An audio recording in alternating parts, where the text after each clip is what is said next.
Ryan, এই Ryan, কি করছো? আচ্ছা লেখো।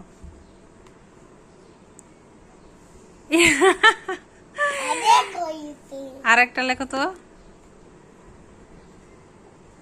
ওয়াও, তুমি এটা কি লিখতে পারো রায়ান? আচ্ছা আর একটা লিখো, আর একটা লেখো।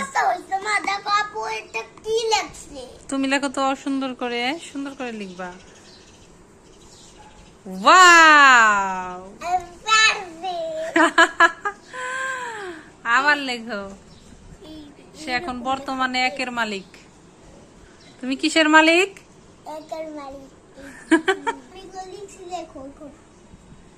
ওয়াও, যাক তুমি এক লিখতে পারো। তোমাকে এখন কি শিখতে হবে? দুই শিখতে হবে, দুই। তোমার দুইয়ের মালিক হতে হবে। কিসের মালিক?